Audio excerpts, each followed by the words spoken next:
Hey guys, Akil here. Welcome back to the Trading Coach Podcast. Today we're going to talk a little bit about motivation and how you can stay motivated as a trader, especially in those beginning stages where maybe you're not seeing the results that you intend on seeing. You know, that period of time where we're doing all that hard work, we're doing all that heavy lifting, but we're not really getting anything out of it yet, or so we think.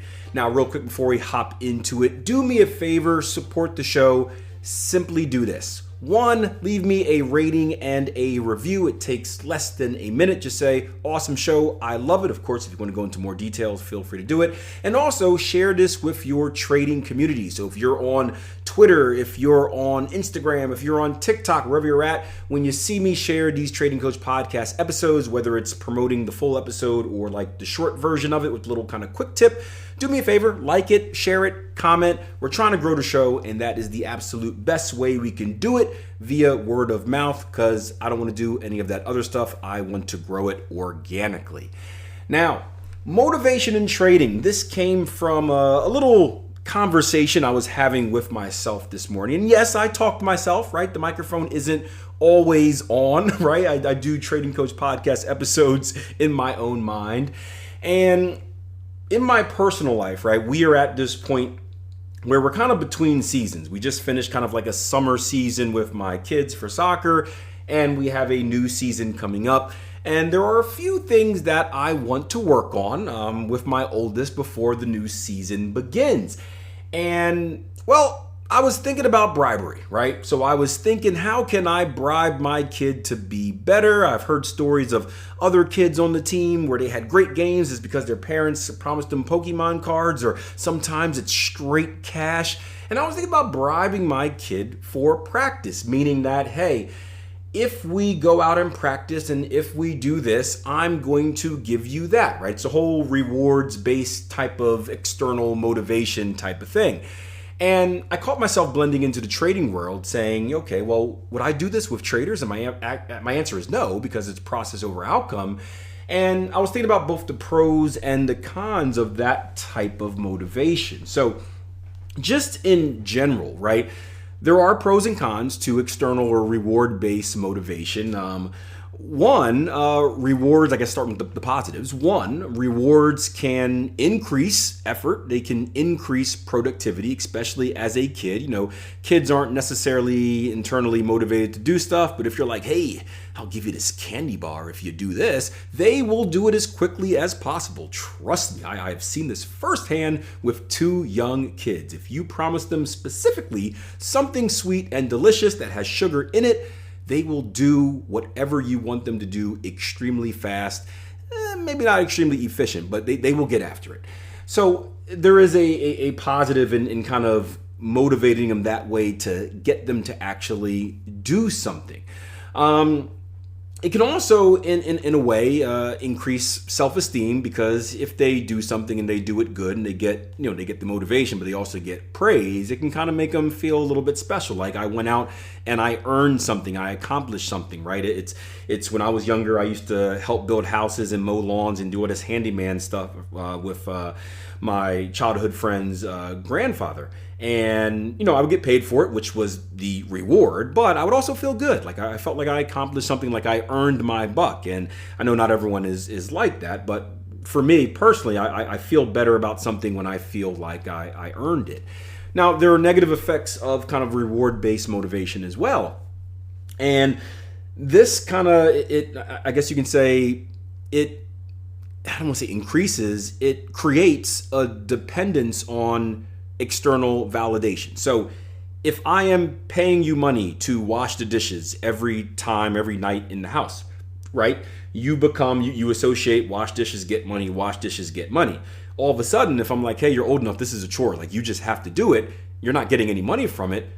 All of a sudden, it's like, what? There's this emptiness, and there goes the motivation, there goes the productivity, there goes the efficiency in which they do it. And that's a very tough balance to have.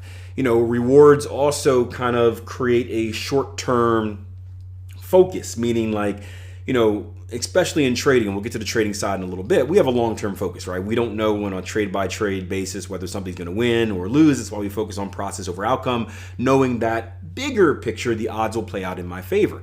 But if we're conditioned to take trade, make money, take trade, get reward, take trade, get reward, and all of a sudden we don't get that reward, we're in a negative state because we're only thinking of I do this act now, I get rewarded right away, kind of the whole instant gratification thing. And I haven't come to a conclusion about what I'm going to do with my kids, and kids are a little bit different. I think the conclusion is I'm going to give them a little carrot to chase, a little reward to chase, and then as they get older, think about big picture. This is something that we tried before. I failed at it, but we tried creating a little calendar, and they would track it was like reading, training, and some other stuff. And we would track their hours. And once they met 50 hours of doing whatever, I would get them a prize. So the idea was hey, I'm going to reward you for this action, but you have to work. I thought it would be 4 weeks. They ended up not doing it at all, or after the first week, right? But I thought it'd be hey, after they do 4 weeks of work, they'll probably get to that 50 hours, and then boom, the reward will be there. And that would have them thinking about longer term stuff. If I consistently do an act now, it will pay off later. Again, failed miserably with kids because they're 9 and 5 years old, and they just, they lose focus. But I think the same can work for traders. Because traders, we're in this interesting circumstance in position where rewards are hard to come by because there's no natural reward in the market. Again, we know that there are 4 different types of trades. There are good trades, bad trades, winning trades, and losing trades. If you haven't heard that before, a good trade is one where you follow all your rules. A bad trade is one where you break one of your rules. A winning trade is one that wins and makes money. A losing trade is one that loses and loses money. The crazy part is you can have a winning trade and it doesn't have to be a good trade. You can have a losing trade and it doesn't have to be a bad trade. There's no association between winning and losing and good and bad, right? And that's very, very, very hard to break because everything else in life we're taught there is a direct association. So it's hard for me to say that, hey, Greg, if you get a winning trade, I'm going to reward you with a candy bar, because now his focus is on the outcome. It's winning, winning, winning, get candy bar, and he can do everything right and lose, and he may start breaking those good habits because he didn't get the win, which means he didn't get the candy bar. So the question is, how can we reward ourselves off of outcome? And I think the same trick I did with my kids will work for you guys. Now, I had a client that I worked with once, and his was the negative way. He was trying to get rid of mistakes. So here's what he did. He told his wife, he said, printed out his trading plan, said, wife, here's my trading plan. I have to make all good trades. Whenever I break a habit, but make a bad trade, I've got to buy you a piece of jewelry. And man, his wife was never more engaged in trading than she was at that point. I'm telling you that she wouldn't. This is what he told me. I'm not making this up. She would get a chair. She would sit right behind him and hover over his shoulder as he traded the market. And she's got to be in some sort of a weird position. It's a win-win for her because, like, if he gets good and breaks his habit, he's going to be more profitable, which brings more money in. If he breaks his rules and has a bad trade, she's going to get some jewelry. So she's probably just sitting back, twiddling thumbs, smiling from ear to ear, sitting in the catbird seat. That's an old term. I don't know if it makes sense anymore. I heard it when I was little from a book. But life is good. But I was thinking you can do the same thing, because as a newer trader, you're going to struggle having motivation, right? You are going to struggle with the idea of, like, I can take good trades and I'm going to lose, right? That is, it's kind of foreign, it's kind of unknown, it's hard to wrap your head around it until you do it.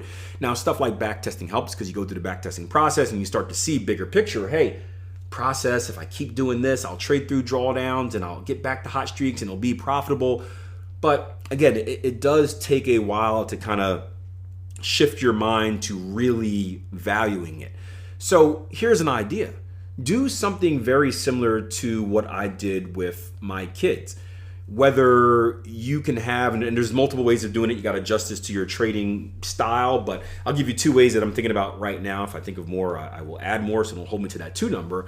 But 1, give yourself a good trade count. Maybe it's 10, maybe it's 20, maybe it's 15, but tell yourself, hey, every time I take 10 good trades, and you got to be honest with taking good trades, I'm going to reward myself with blank. It could be a night out on the town. It could be something on your Amazon wish list. Like whatever it is that you value, you reward yourself with that after taking a certain amount of good trades. Now, the one problem that comes up right away while thinking about that is you don't want to overtrade, but I guess technically you wouldn't overtrade, because if you overtrade, it would be a bad trade and that would go against your count. So yeah, here we go. So 10 good trades, 20 good trades, 50 good trades, whatever it may be, give yourself that count. You could do the same thing where it has to be a streak. I have to take 10 in a row. I have to take 20 in a row. I have to take 30 in a row. I have to take 5 in a row, right? Start small, then build your goals from there. Or it could be time-based. I have to go 1 week without taking a bad trade, without making a mistake. I have to go 3 weeks without taking a bad trade. And as you kind of accomplish these goals, the next one gets increased. This was the idea of my kids. Once they got to 50 hours, right? Then the next one would be, and I never got to the next one, but the next one theoretically would be 60 hours and then 70 hours. So if you're starting a goal where it's like, hey, I'm going to take 10 good trades, or 1 week of all good trades. Once you get the 1 week and you get your reward, woohoo, right? Then the next one is 2 weeks.